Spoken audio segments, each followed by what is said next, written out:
Voilà, bonjour chers internautes, bonjour à tous ceux qui nous suivent à travers le monde. Bon, aujourd'hui, je vais parler uniquement des maladies difficiles, des grandes maladies difficiles qui accompagnent en général les gens.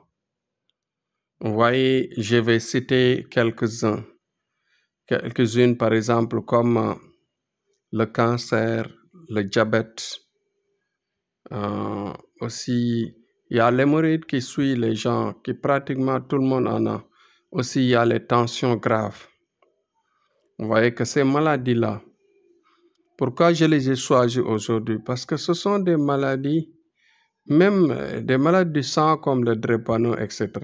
Ces maladies-là, en général, c'est des maladies héréditaires qui proviennent des descendances, des parents qui avaient les mêmes gènes, qui avaient les mêmes problèmes de formation, et que ces mêmes maladies vont suivre leur descendance.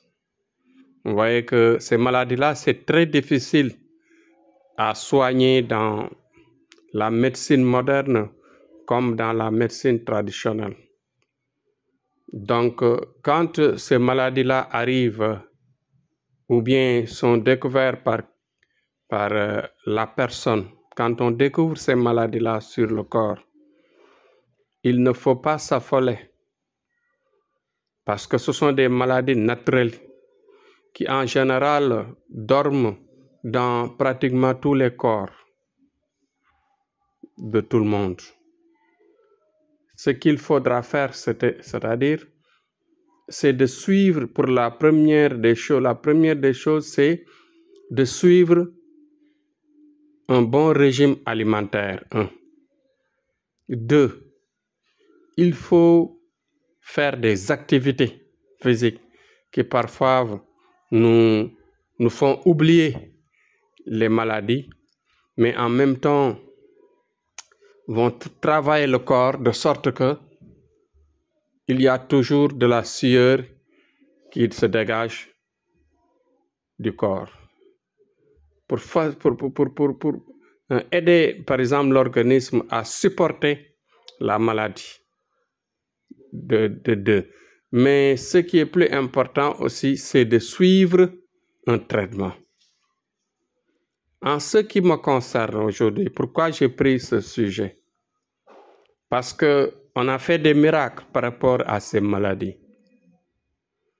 On a fait des miracles, comment? Par exemple, parce que quand il s'agit de ces maladies-là qui sont difficiles à soigner dans la médecine moderne, il faut les accompagner avec nos écrits.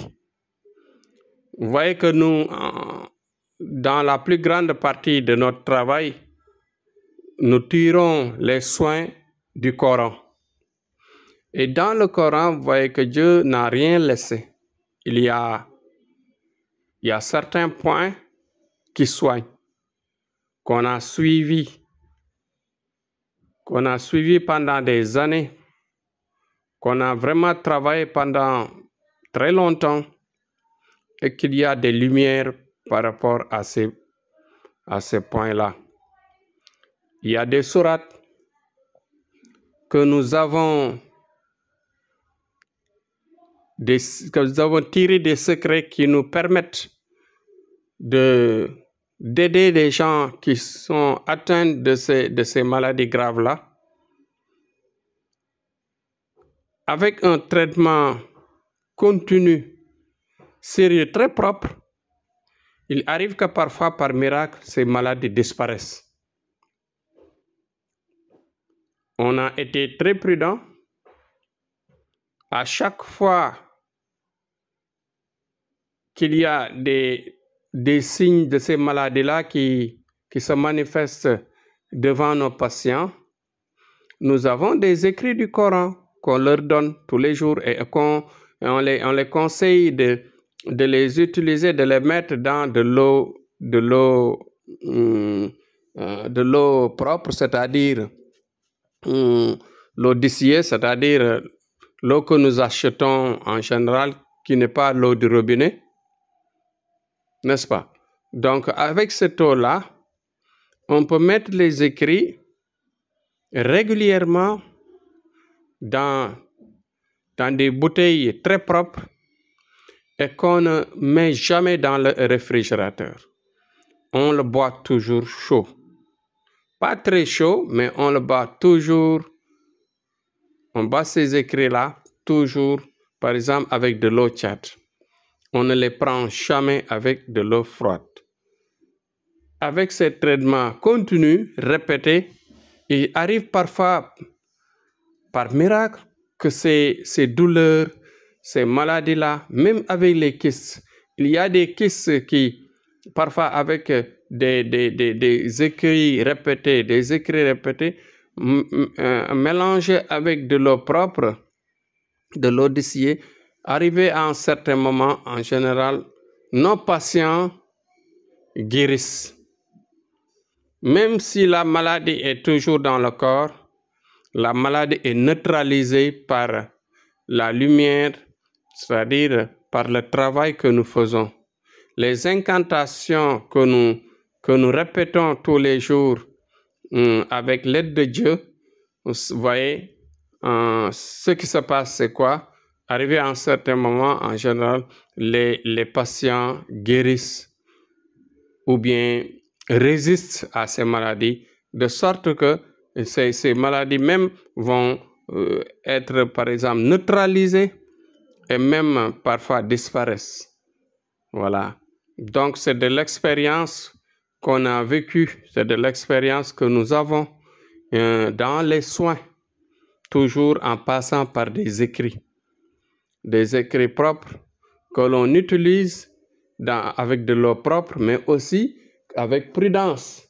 Et aussi, il faut toujours suivre un régime alimentaire, comme je l'ai dit tantôt, suivre un régime alimentaire propre, suivre des activités physiques adaptées à votre corps pour dégager de temps en temps certains saletés qui se trouvent dans le corps, pour booster la machine de l'organisme et ensuite passer par un traitement, suivre son état de santé tous les jours avec un médecin qui est qualifié, qui peut vous aider. Mais en même temps, les écrits, vous voyez que la médecine moderne, c'est très difficile pour que ça disparaisse, pour que ça se neutralise. Mais avec nos écrits que nous avons, ma foi, on a réussi à plusieurs reprises, à neutraliser et même parfois à disparaître ces maladies-là qui sont très graves et qui ravagent beaucoup de populations innocentes. Donc, c'était ça aujourd'hui mon sujet, pour vous rappeler qu'il ne faut jamais se décourager quand on est malade, quand on a ces maladies graves-là, mais il faut penser à Thierno Amadou qui peut vous traiter doucement, qui peut vous traiter avec beaucoup de prudence, vous donnant des conseils, vous donnant des directives aussi sanitaires qui vont vous permettre à vous relever, à reprendre la force qu'il faut pour vivre durant très longtemps dans cette vie-là. Donc, il faut avoir la force et le courage surtout, et de ne jamais se décourager, parce que toutes les maladies se soignent à part la mort. Donc, et tout se trouve dans le Coran, et que nous utilisons le Coran, les écrits du Coran pour vous aider dans ce sens. Donc, aujourd'hui, c'était ça. Demain, on revient sur autre chose. C'était Thierno Amadou. Inch'Allah, jusqu'à demain. Merci beaucoup.